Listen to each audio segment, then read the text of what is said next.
Andy with Arbor Now. We're going to talk about some fruit tree pruning today, and I want to get you guys a good little tutorial on how to trim your fruit trees properly so that way you guys can be successful and have a lot of fruit. This method that we're going to be showing you is for fruit production. Some people want a tree that looks a certain way but doesn't produce fruit. We're looking for fruit production. So first we're going to go into some of the tools that we're going to need.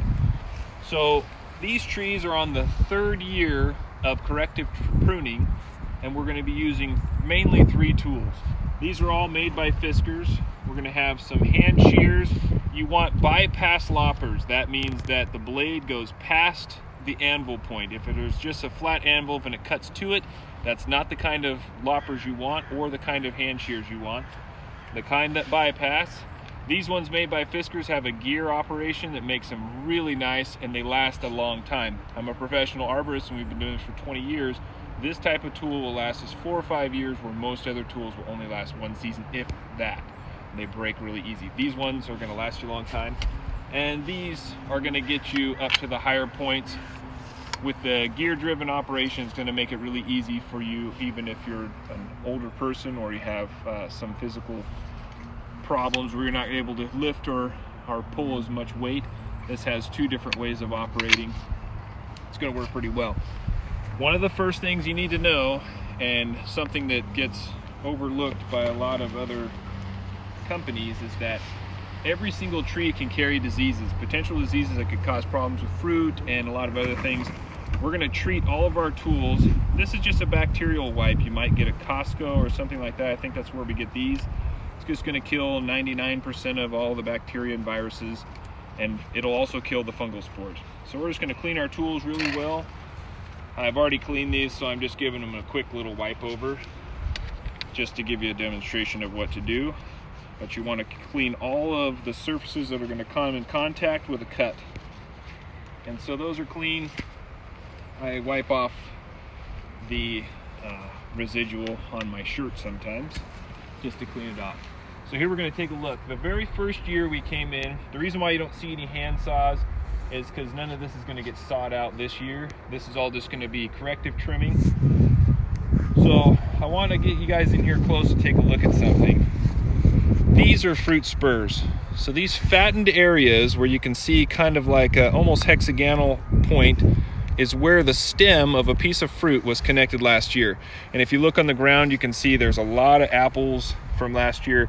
This was pretty productive. The second year trimming, we produced a lot of fruit nodes. This year, we're going to cull some of those fruit nodes. Culling means we're going to remove some of them.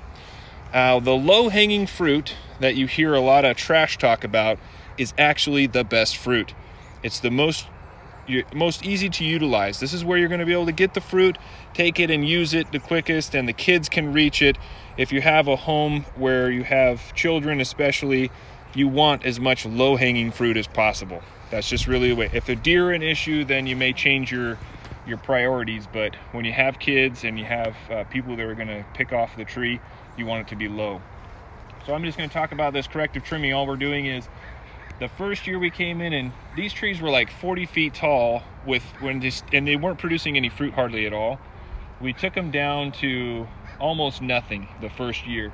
The second year, we've got the growth that you see here, and now this third year, we are going to train it one more time. We're going to train it to come down as much as possible and not clutter itself up too much. So these 2 branches that come off the bottom are out exactly where we want them to be, but we don't want branches that come over the top to block out the light or to grow over the top of a lower branch. So even though this has fruit nodes on it, I'm going to take it back a little bit because I don't want it to cover anything below it. Now you'll see when I make a cut, I'm going to cut just outside the bud I want to grow. A 45-degree angle is the best, and I'm going to leave just a small amount of space with the high side of the point of the angle growing toward the bud that I want to continue to grow. And that's going to help it grow that direction. The way these trees work is there's going to be a hormone flowing through this. It's going to reach the outermost branch portion. It's going to hit to that bud, and they call that the terminal bud, I think. And that bud is going to grow the most. If it's attached to a fruit node, it won't be as aggressive, but it'll allow more food production for the fruit that comes on later in the year. Now we can see this branch has a couple of ideal smaller branches coming off of it, and then one that shoots out over the top. It comes out too far.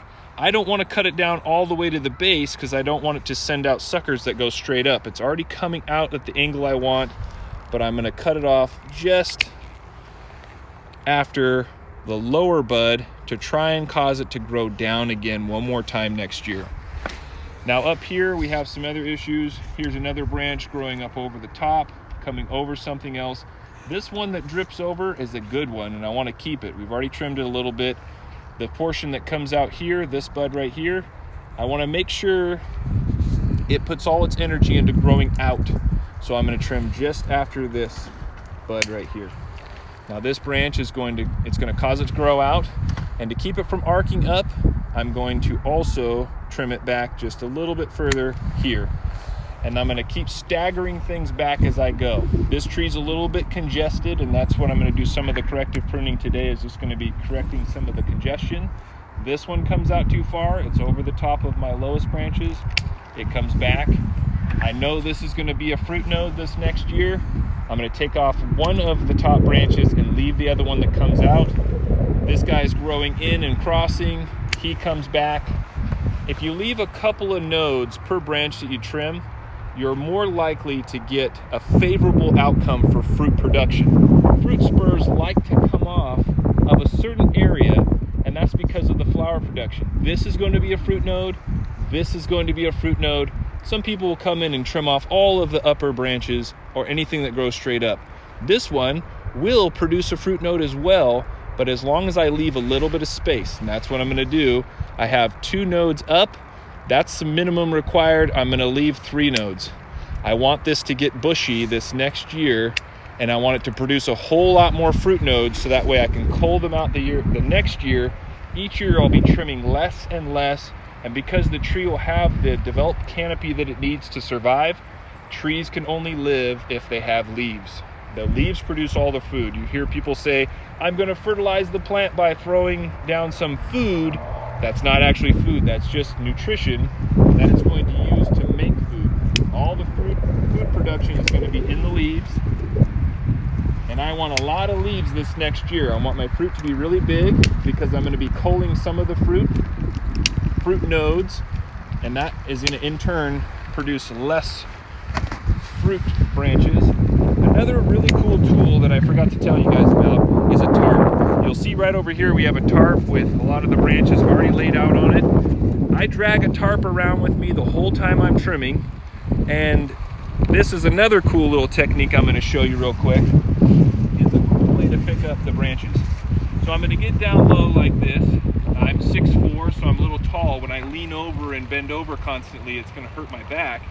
But if I lean down like this at the end of the job, which we're not done yet, but I'm just going to demonstrate, I'm going to pick up the branches as I go, scooting forward and staying bent down.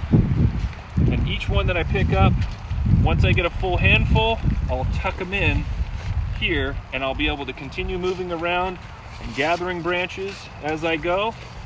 And I can have a pretty large load. Once I get it all loaded in, I'll collect what I have and put them all in the same spot on the tarp, so they're all pointing the same direction. That'll really help when you're going to do something with them later, whether it's shipping them or hauling them away in a truck.